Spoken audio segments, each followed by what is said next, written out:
और चलिए अब बात करेंगे बरेली से अगली खबर की। जिम संचालक की घिनौनी करतूत, महिला से शोषण का आरोप है। प्री वर्कआउट ड्रिंक में नशीला पदार्थ मिलाकर दुष्कर्म किया, अश्लील वीडियो बनाकर करता था ब्लैकमेल।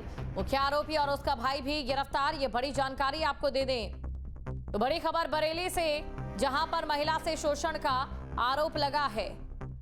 तो प्री वर्कआउट ड्रिंक में नशीला पदार्थ मिलाकर दुष्कर्म किया जाता था, अश्लील वीडियो बनाकर ब्लैकमेल करता था।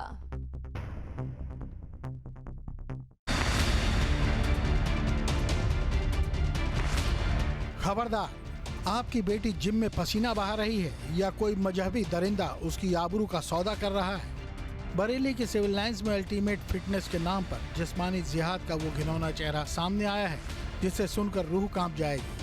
अकरम बेग और आलम बेग, ये दो नाम नहीं बल्कि सनातनी बेटियों को जाल में फंसाने वाले मजहबी मकड़जाल के दो शिकारी हैं। और गार्डन की एक हिंदू बेटी जब अपनी सेहत बनाने इस जिम की दहलीज पर चढ़ी तो उसे क्या पता था कि वहाँ प्री वर्कआउट ड्रिंक के नाम पर उसे महदोश करने वाला जहर दिया जा रहा है। अकरम बेग ड्रिंक में नशीली गोलियां मिलाता और जब बेटी बेसुध हो जाती तो जिम के अंधेरे कमरों में उसकी अस्मत से खिलवाड़ किया जाता।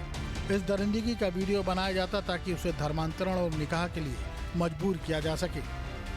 थाना कोतवाली पर एक महिला द्वारा यह सूचना दी गई कि उनके द्वारा 2 वर्ष पूर्व थाना कोतवाली में ही सिविल लाइन स्थित अल्टीमेट फिटनेस क्लब नाम की जिम ज्वाइन किया गया था।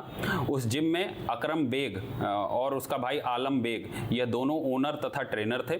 इनके द्वारा इस जिम का संचालन किया जाता था। इन्होंने इस महिला को तेजी से वजन घटाने के नाम पर प्री वर्कआउट ड्रिंक देना ऑफर किया तथा उसे बनाकर उसमें कोई नशीला ड्रग मिलाकर इन्हें उसका सेवन कराते थे तथा नशे की हालत में जिम में ही बने एक प्राइवेट कमरे में इनके साथ जबरदस्ती बलात्कार करने के उपरांत उस सीसीटीवी फुटेज में उसे रिकॉर्ड कर उसे अपने पास संग्रहित कर लिया। इस महिला को जब इस विषय में जानकारी हुई तो इन्होंने उनसे दूरी बनानी शुरू कर दी। तब इन्होंने इस महिला, इनके पति, इनके बच्चों का पीछा करना शुरू कर दिया तथा उसकी पूरी फोटो वगैरह खींचकर यह उनको धमकाते थे तथा उन्हें जान से मारने की धमकी देकर इस महिला से लगातार नगद अवैध वसूली करता रहा। जब इस महिला ने और रुपए देने से मना कर दिया तो इस व्यक्ति ने यह सारी अश्लील फोटो वीडियो एक पेनड्राइव में संग्रहित कर ली तथा इन्हें भी इनके व्हाट्सएप पर मैसेज कर यह धमकी दी कि अगर वह उसे पहले 10 लाख और फिर बाद में 50 लाख नहीं देती हैं तो वह उनकी यह सारी अश्लील फोटो वीडियो भी वायरल कर देगा तथा उनके परिवार को भी जान से मार देगा। खाकी ने इन दरिंदों का कच्चा चिट्ठा खोल दिया है। पुलिस की रेड में वो पेनड्राइव मिली है जिसमें कई और हिंदू युवतियों की चीखें दफन है। ये सिर्फ एक रेप केस नहीं बल्कि बरेली की धरती पर चल रहा एक सुनियोजित धर्मांतरण का कारखाना है, जहां जिस्म की भूख मिटाने के बाद दीन कबूलने का दबाव बनाया जाता था।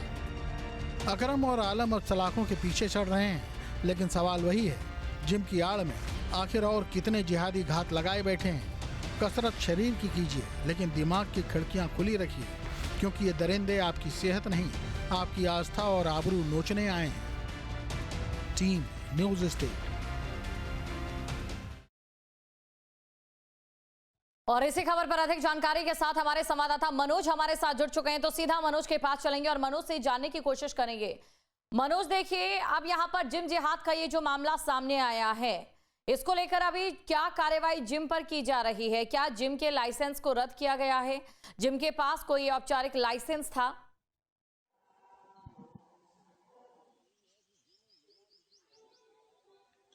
देखिए, सबसे बड़ी बात यही है कि जिम बिना किसी लाइसेंस के चलाया जा रहा था। किसी भी प्रकार की उस पर कोई अथॉरिटी नहीं थी और ना ही इनके पास कोई ऐसे डॉक्यूमेंट थे जिससे ये साबित हो सके कि ये एक अच्छे जिम ट्रेनर थे। और जब इन्होंने इनकी जो करतूत है उसको लगातार पुलिस मॉनिटर कर रही है और अब जो है इनको सलाखों के पीछे भेज दिया गया है। इसी के साथ साथ इनके तमाम डॉक्यूमेंट भी खंगाले जा रहे हैं, वीडियो रिकॉर्डिंग्स भी इनकी निकाली जा रही हैं। साथ ही इनके मोबाइल फोन और जो पुराना डाटा है, जो चिप है, जो पेन ड्राइव इनसे बरामद हुई है, जो डॉक्यूमेंट बरामद हुए, उनको भी खंगाला जा रहा है। कयास लगाए जा रहे हैं कि ये कोई अकेली महिला नहीं है, ये तमाम और महिलाएं हैं जो जिम में जाती थी और उनके साथ भी इस प्रकार का शोषण किया जा रहा है। और शोषण महिलाएं अपनी इज्जत के डर से सामने नहीं आई, लेकिन जब इस महिला डॉक्टर से जब लाखों रुपए, 50 लाख से ऊपर की रकम मांगी गई, एक मुश्त रकम मांगी गई, तो महिला टूट गई और उसने एसएसपी से शिकायत की, जिसके बाद एसएसपी अनुराग आर्य ने पूरे मामले की जांच के लिए टीम गठित की और तत्काल प्रभाव से आरोपियों को, दोनों सगे भाई हैं, दोनों को गिरफ्तार किया गया और सबसे बड़ा खुलासा हुआ है कि पिछले 2 वर्षों से इस महिला का शोषण कर रहे थे और आए दिन अपनी मनमानी तरीके से उससे रुपए ऐंठते थे लगातार। कभी 10,000 ले लिए, कभी 50,000, तो कभी 1 लाख, क्योंकि महिला डॉक्टर थी, पैसों उस पे आते थे, पैसों की कमी नहीं थी और महिला अपनी इज्जत बचाने के लिए, अपने आप को ब्लैकमेलिंग से बचाने के लिए इनकी करतूतों पर पर्दा डालती रही और लगातार उनको पैसे पहुंचाती रही। लेकिन जब इन्होंने एकदम 80 लाख रुपए की बड़ी रकम मांगी और कम समय में मांगी तो वो महिला टूट गई और उसके बाद उन्होंने एसएसपी से शिकायत की। यही भी कयास लगाया जा रहा है कि ये कोई अकेली महिला नहीं है, तमाम और महिलाएं हैं। दोनों के फोन कॉल जो है उन पुलिस ने जब्त कर लिए हैं, पेन ड्राइव बरामद हुई हैं, चिप बरामद हुई हैं, नशीले पदार्थ इनके जो जिम है वहां से बरामद हुए हैं और पूरी तरीके से छानबीन की जा रही है कि और महिलाएं तो नहीं है इसके पीछे कि उनका भी शोषण हो रहा हो। लेकिन फिलहाल एक बड़ा नेक्सस यहाँ पर तोड़ा गया है कि किस प्रकार जो महिलाएं थीं वो अपनी फिटनेस के लिए जाती थी और उनको ब्लैकमेल करने के लिए ये लोग किस प्रकार की करतूतें करते थे। पहले तो उन्हें जो जिम में एक कोल्ड ड्रिंक दी जाती है, सॉफ्ट ड्रिंक दी जाती है जिम के समय में, उसमें नशीला पदार्थ मिला देते हैं। जब वो महिला बेहोश हो जाती है तो उसका शारीरिक शोषण करते हैं, उसका वीडियो अश्लील बना लेते हैं और उसके बाद ब्लैकमेलिंग का इनका धंधा शुरू हो जाता है। अब पुलिस ने मनोज देखिए ये जो पूरा मामला है, जैसा कि आपने बताया कि और भी युवतियां जो हैं वो इसमें शामिल हो सकती है। उन युवतियों से मुतालिक मेरा ये सवाल रहेगा कि क्या ये जो पूरा मामला है इसी जिम तक सीमित है या इसके पीछे कोई और बड़ा नेटवर्क भी हो सकता है?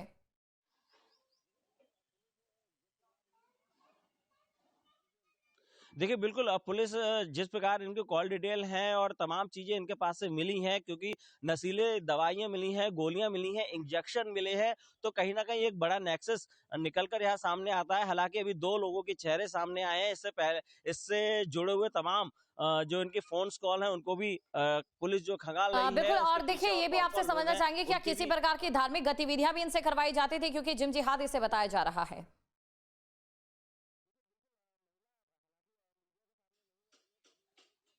देखिए बिल्कुल, महिला हालांकि मीडिया के सामने नहीं आई है क्योंकि वो एक प्रतिष्ठित परिवार की है, सिविल लाइन जैसे बरेली के पॉश इलाके में रहने वाली है और वहीं पर इन्होंने अपना नेक्सस खोलने के लिए पॉश इलाके में ही अपना जिम, सिविल लाइंस में अपना जिम चलाया और फिटनेस जिम चलाने के पीछे इनका क्या राज है, क्योंकि महिलाएं को ही ज्यादातर ये लोग प्रमोट करते थे। यानी कि अभी ये जांच का विषय है कि क्या किस प्रकार की धार्मिक गतिविधियां भी इनसे करवाई जा रही थी।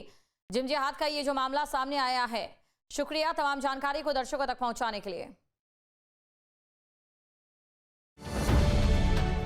अब से डीडी फ्री डिश की चैनल नंबर 57 पर देखिए न्यूज नेशन।